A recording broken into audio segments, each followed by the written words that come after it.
देख रहे हैं उल्लेख न्यूज। साध्वी सविता जमुना दास राष्ट्रीय महिला उपाध्यक्ष संत प्रकोष्ठ खानाराम दिगंबर ने बताया कि जनपद सहारनपुर जब मैं अपने रिश्तेदार व शिष्य राष्ट्र से मिलने bogus hospital Delhi road Saharanpur में गई, जो कि आईसीयू में भर्ती हैं।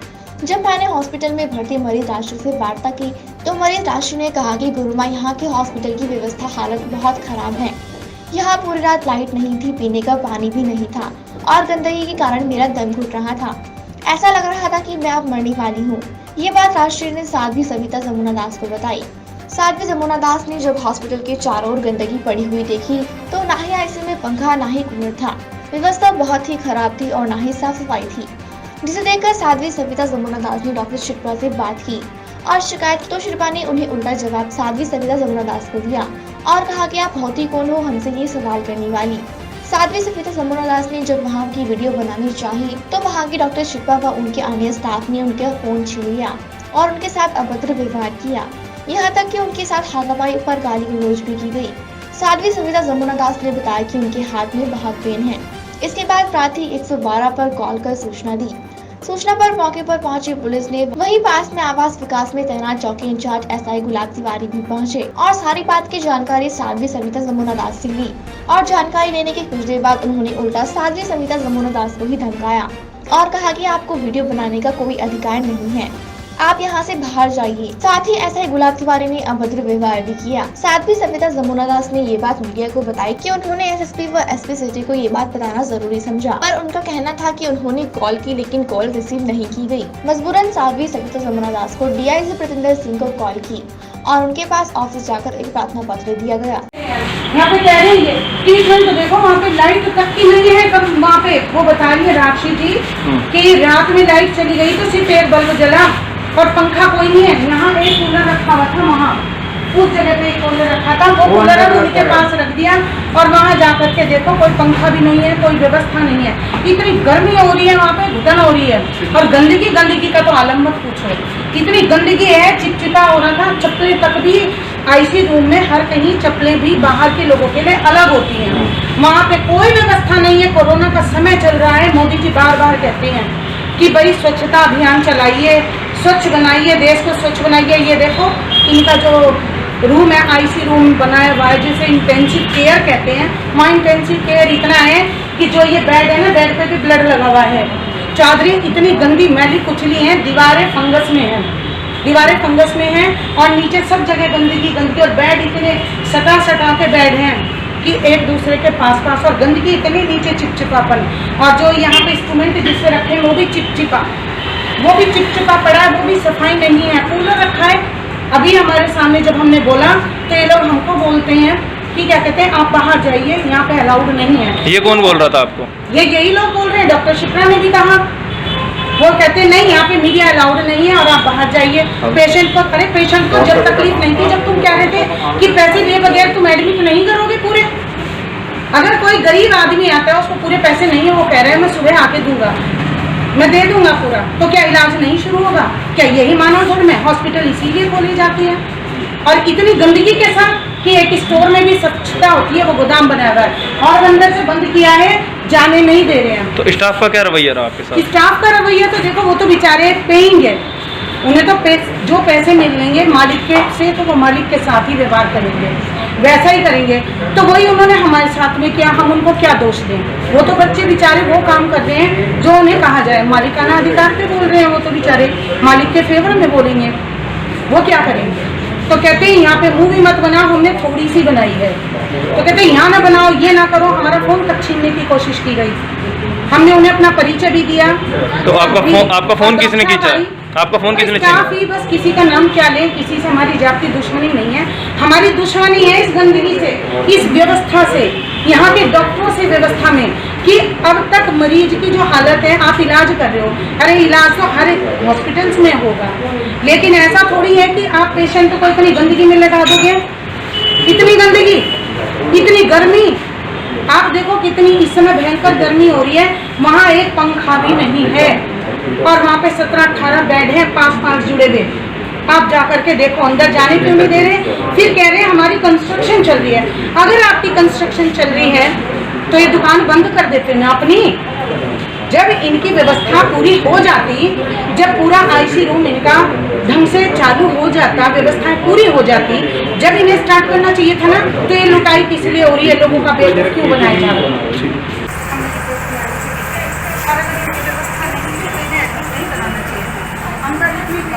ज़रूरत से ज़्यादा गंदगी जब वहाँ अब आए देखने के लिए, पेशेंट के पास पंखा नहीं है कोई वहाँ पर, और ना एसी चल रहा है, कूलर अब सुबह लगाया गया है, एक लाइट चला दी। गंदगी इतनी, जब हमने विरोध किया इतनी गंदगी, ये ऐसा होता है, इसी को हम जब बोला तो इन्होंने हमें ज़बरदस्ती हमारा मोबाइल से बनाने की कोशिश की, तो इन्होंने हमारे से स्टाफ ने भी हमारे से छीना झपटी की, हमारा मोबाइल छीन लिया, इसकी पूरी वीडियो नहीं बनाई। हमारे जाने पर हमने देखा कि नीचे पानी इतनी गंदगी, तो हमने तब जा करके इन्होंने पोछा लगाया, कूलर यहाँ खड़ा दिया, इस जगह खड़ा हुआ खड़ा।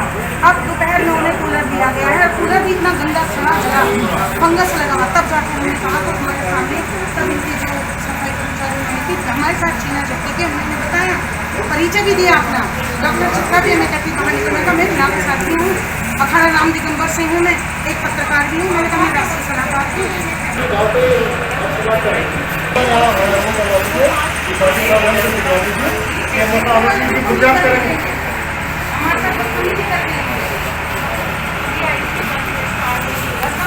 जय श्री कृष्णा। हम यहाँ पर आज अपने साथ हुए अभद्र व्यवहार के लिए आए हैं। जब हमने पेशेंट को रात में एडमिट कराया था हॉस्पिटल पेगासस में, लेकिन जब हम दिन में उनको देखने के लिए गए हैं, क्योंकि रात हमने ये नहीं देखा था कि आईसी रूम में अंदर, उन्होंने कहा हम एडमिट कर देंगे, आप निश्चिंत होकर जाइए। अब जब हम उनसे मिलने गए तो हम जा कर के देखते हैं कि हमें जो राजश्री जी हैं उन्होंने बताया कि गुरु माँ यहाँ पर रात भर से लाइट नहीं थी, सिर्फ एक बल्ब जलाया हुआ है, पूरी रात गर्मी में मर गए, दम घुट रहा है मेरा। वो तो पेशेंट भी हैं, ये क्या बोलते हैं, अस्थमैटिक पेशेंट हैं वो, और उनको ब्रेन हेमरेज भी हुआ है। जहाँ पर आईसी रूम में तो उनको एक्स्ट्रा फैसिलिटी चाहिए थी, लेकिन अगर इनके पास कोई फैसिलिटी नहीं थी तो इन्हें मना कर देना चाहिए था कि हम पेशेंट को यहाँ ट्रीटमेंट नहीं दे सकते। लेकिन इन्होंने क्या किया कि पेशेंट पैसे लिए पहले, तब ट्रीटमेंट शुरू किया। जब पैसे कम थे तो इन्होंने एडमिट ही नहीं किया, इन्होंने कहा पहले पूरे पैसे जमा कराओ तब ट्रीटमेंट स्टार्ट करेंगे। हमने पूरे पैसे इनको एडमिट कराए, तब जाके ट्रीटमेंट स्टार्ट हुआ। हमें पता लगा है कि आपके साथ भी वहाँ कुछ अभद्र व्यवहार हुआ है। जी निशांत जी, जब हमने वहाँ पे अंदर गए और उन्होंने हमें यहाँ की अस्वच्छता के बारे में बताया और कहा कि पूरी रात गर्मी में मर रहे हैं, दम घुट रहा है, और यहाँ पर एक दिन में अब लगाया है, दोपहर में एक कूलर अब दिया है हमें, और यहाँ पूरे देख लो, पूरे हॉल में, आईसीयू हॉल में कोई एक भी फैन तक नहीं है और इतनी फंगस लगी हुई है। जब हम गए वहाँ पे नीचे ज़मीन पे कीचड़, पानी। माता जी मुझे केवल ये बताइए, आपके साथ बदतमीजी जो हुई वो किन लोगों ने और किस कारण की? निशांत जी, हम इसलिए बता रहे हैं किस कारण से झगड़ा हुआ। तो जब हमने इसके प्रति कहा कि भाई ये ऐसी बात इनके साथ में हुई है, तो हमने जब आवाज़ उठाने की कोशिश की और वीडियो बनाने की कोशिश की कि भाई आप ऐसे सफाई क्यों नहीं कर रहे हो, तो उन्होंने हमारे साथ में बदतमीजी की, मोबाइल भी छीना। हमारी बाजू में दर्द है, हमारी बाजू उन्होंने खींची, हमारे बाजू में दर्द था, हमने कहा भी हमारे दर्द है, उन्होंने फिर भी हमारे साथ बदसलूकी की भी दिया। उसके बावजूद भी उन्होंने धक्का मुक्की भी की हमारे साथ में और हमें बाहर निकलने के लिए किया। डॉक्टर शिप्रा में कहते तुम्हें अधिकार नहीं, तुम निकलो यहाँ बाहर से, हमारे साथ बदतमीजी से बोले वो लोग। तो ये हमारी शिकायत है। मोबाइल आपके साथ जो बदतमीजी की वो डॉक्टर ने की और स्टाफ ने भी की? डॉक्टर ने भी की है हमारे साथ में, वो भी अभद्र बोल रहे हैं, और स्टाफ भी बोल रहा है, स्टाफ ने भी बदतमीजी की हमारे साथ में। तो अब आप सदर थाने आए हैं, सदर थाने से आपको क्या कहा गया है? सदर थाने में हम आए हैं तो सदर थाने में हमें कहा गया है कि उनके खिलाफ कार्रवाई होगी। एक पुलिस, जब हमने 100 नंबर पे जब डायल 112 नंबर पे जब हमने पुलिस के लिए बुलाने के लिए, हेल्प के लिए फ़ोन किया था, तो वहाँ से जब हेल्प भेजी गई है तो यहाँ का एक उसमें पुलिस वाला भी था, कमल तिवारी, तो उन्होंने वहाँ अंदर जाके बातचीत की और उल्टा वो हमें ही अंदर जाने से रोकने के लिए, हमें ही, हमारे साथ ही दुर्व्यवहार है, हमें ही गलत कह रहे हैं। अब बताइए, हम एक साध्वी हैं, हम तो एक प्रोफाइल भी है, राष्ट्रीय अध्यक्ष भी हैं, हमारे साथ अगर इस तरीके का व्यवहार है तो आप ये बताइए, अगर आम जनता वहाँ पर जाती है तो आम जनता के साथ में कैसा व्यवहार होता है। जहाँ मोदी जी ने स्वच्छता के लिए इतने नारे, इतने पैसे खर्च डाले, मोदी जी, योगी जी इतना प्रयास कर रहे हैं, वहाँ ऐसे ऐसे हॉस्पिटल में इतनी गंदगी है और हमारे साथ ऐसा सलूक किया जा रहा है। जो मरीज के साथ में आते हैं, आवाज़ उठाना, इसका मतलब गलत है। स्टाफ हमारे साथ बदतमीजी, बदसलूकी करेगा। जी मैम, आप डीआईजी साहब के पास आए हैं इस मामले को लेकर, क्या आश्वासन मिला आपको? नहीं, हमने जैसे अपनी शिकायत रखी, अपने साथ अभद्र जो व्यवहार हुआ था उसके खिलाफ हम जब यहाँ पर आए हैं तो हम संतुष्ट हैं।